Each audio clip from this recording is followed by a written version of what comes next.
पहले आप लोग ये वीडियो देखिए। क्या नाम है आपका? अनिल। अनिल। जी। तो आप अपनी ये माँ आपकी हैं? हाँ जी। तो आप अपनी माँ को वृद्धाश्रम छोड़ने आए हैं, क्यों? हाँ जी, मेरी पत्नी की तबीयत सही नहीं है 1.5 साल से। तो पत्नी की तबीयत सही नहीं है तो माँ की तबीयत कौन सी अच्छी है? उसकी दिमागी हालत सही नहीं है, आपस में रोज झगड़ा होता है। तो आप अपनी पत्नी को लेके आते ना वृद्धाश्रम, उसकी दिमाग की हालत नहीं अच्छी तो उसको रखते हम वृद्धाश्रम में। अपनी माँ को क्यों लेके आ गए? आई भी हूँ अभी। तो क्या आप अपनी वृद्ध माँ को वृद्धाश्रम में रख के जा रहे हैं तो क्या ये सही है? आपके बच्चे क्या सीखेंगे इससे? कल आपका बेटा आपको बाहर निकाले, फिर कल आपकी जो पत्नी कहाँ, आपकी पत्नी कहाँ है? वो चल नहीं पाती, बिना सारे चल नहीं पाती। आपके और 2 भाई हैं, तो क्या उन भाइयों के पास एक माँ को खिलाने को रोटी नहीं है? उन भाइयों ने मना कर दिया है। हाँ? मना कर दिया उन्होंने मना कर दिया? हाँ, मैं घर पाने की जरूरत नहीं है। आपके भाई ने मना कर दिया कि माँ को घर लाने की जरूरत नहीं है? नहीं, वो अलग रहते हैं। नहीं, अलग रहते हैं तो माँ की सेवा तो कर सकते हैं ना। वो भाई 2 लोग मिलकर नहीं कर सकते एक माँ की सेवा? नहीं, वो मना कर दिया उन्होंने। देखो जरा, एक माँ ने 3 बच्चों को पाल पोस के बड़ा कर दिया, इतना योग्य बना दिया, पर तीनों मिलकर एक माँ की सेवा इस उम्र में नहीं कर पाते जब माँ जिंदगी के आखिरी पड़ाव में। और आप अपनी माँ को लेके आ गए वृद्धाश्रम, कभी सोचा भी नहीं कि आप ये सही करने जा रहे हैं या गलत करें? हमें कोई दिक्कत नहीं है, ये दास अनिरुद्ध तो माँ की सेवा, 3 बेटे आप हैं, चौथा बेटा ये दास बन के सेवा करेगा, हम तो करेंगे, हमें आपत्ति नहीं है। पर आप अपने हृदय से पूछिए कि आप ये सही कर रहे हैं? अपनी माँ को वृद्धाश्रम छोड़ के जा रहे हैं, ये सही है? पढ़े लिखे तो होंगे आप, क्या ये शोभनीय है? भैया आपसे सवाल है, क्या आप अपनी माँ के साथ अन्याय कर रहे हैं? अरे जिस माँ ने आपको अपनी गोद में लिटा करके अपना आंचल का दूध पिलाया है, जिसने आपकी तेल मालिश की है, उंगली पकड़कर आप सबसे पहले अपनी माँ की ही चले होंगे। और आज आप इतने भी कमजोर नहीं हैं कि आप अपनी पत्नी और अपनी माँ का ख्याल ना रख पाए। जब हम कमा के 250 माताओं की सेवा कर सकते हैं तो आप अपनी एक माँ की तो सेवा कर सकते हैं। इतना हाथ पांव चल रहे हैं आपके, आप अपाहिज नहीं हैं क्या? माँ के लिए 2 रोटी इस उम्र में नहीं खिला सकते आप? क्या मजबूरी है आप बताइए? आपकी क्या मजबूरी है ऐसी कि आप माँ की सेवा नहीं कर पा रहे हैं? आप माँ की उंगली पकड़ के चलना सीखे थे, याद नहीं आते आपको वो दिन? आप अपनी माँ के बिना, जब आप छोटे थे तो आपकी माँ आपके बिना 1 घंटा नहीं रह पाती थी। आप कैसे रह लेंगे अपनी माँ के बिना? कैसे रहेंगे अपनी माँ के बिना? इस उम्र में जब माँ बिल्कुल अंतिम पड़ाव में चल रही हैं, कितनी जिंदगी बची इनकी बताओ? अभी क्या ये 100 साल जिएंगी?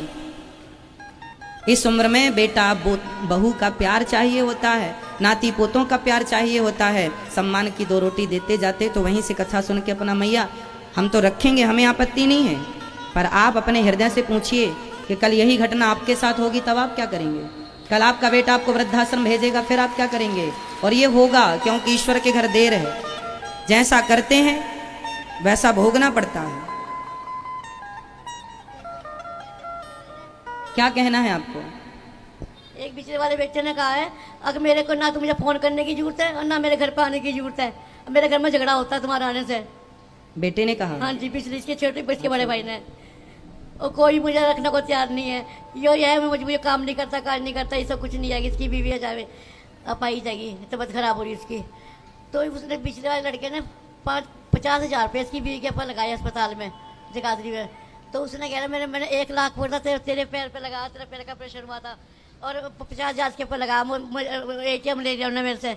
ATM उन्होंने कहते जब तक मेरे पैसे नहीं उतरने के मैं ATM अपने पास रखूँ, मगर रख लें, मुझे किसी का कर्जा नहीं चाहिए। जब तक तुम्हारा कर्जा नहीं उतरने का मैं तेरे से मांगने की भी नहीं। चलिए, आपका क्या निर्णय है? आप छोड़ के जाना चाहते हैं या सेवा करने का विचार है आपका? जैसा आप कहें वैसा हम करेंगे।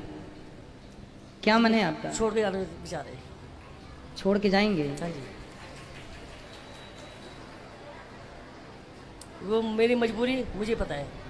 आपकी क्या मजबूरी है बताइए तो सही, शायद हम उसमें आपकी कोई मदद कर सकें। मैं नहीं बता सकता, ये बहुत मजबूरी है मेरी, मैं बता नहीं सकता। तो माँ आपको कोई गालियां देती हैं, डांटती हैं क्या माँ आपको? आपकी पत्नी से लड़ाई होती है माँ की? माँ की झगड़ा होता है। माँ का और पत्नी का आपकी झगड़ा होता है, सास बहू का झगड़ा होता है? आज वो उसको दिमाग में ही नहीं आता है, ये सास है मेरी, वो मुझसे ऐसी झगड़ती है, लड़की से ऐसी बोलती है। तो आपकी पत्नी आपसे भी झगड़ा करती है? हाँ जी, लड़की से भी बोलती है। तो आपकी माँ से भी करती है? बराबर, उसको ये नहीं पता। तो फिर उसे भी वृद्धाश्रम भेजो ना, उसे अपने संग रखेंगे माँ को वृद्धाश्रम, उनको भी छोड़ देना, हम उनकी भी कर लेंगे सेवा। बस मैं तो दोनों को ले गया हूँ। पत्नी जब आपसे भी लड़ती है और आप समर्थ हैं, समझाओ अपनी पत्नी को। कौन पत्नी नहीं लड़ती सास से? हर घर में सास बहू का झगड़ा होता है। इसका मतलब ये थोड़ी कि बेटा माँ का हाथ पकड़े और ले जाके वृद्धाश्रम में रख दे के लो हमारी पत्नी से तुमने झगड़ा की इसलिए हमने उठा के तुम्हें भेज दिया। अरे सबके घर में झगड़ा होता है, जहाँ 4 बर्तन होते हैं खटापटी चलती रहती है। आपको मारती भी है। तो आपको अपनी पत्नी को समझाना चाहिए, समझा करके, और गृहस्थी तालमेल बना के एक पुरुष की यही जिम्मेदारी होती है। ऐसी स्थितियों में पुरुषों को यही निर्णय लेना चाहिए कि माँ की भी सेवा करते रहें और पत्नी भी ना छूटे, ना माँ छूटे ना पत्नी छूटे। यही सच्ची गृहस्थी है, जहाँ माँ और पत्नी का बैलेंस जो पुरुष बना ले वही श्रेष्ठ गृहस्थी है।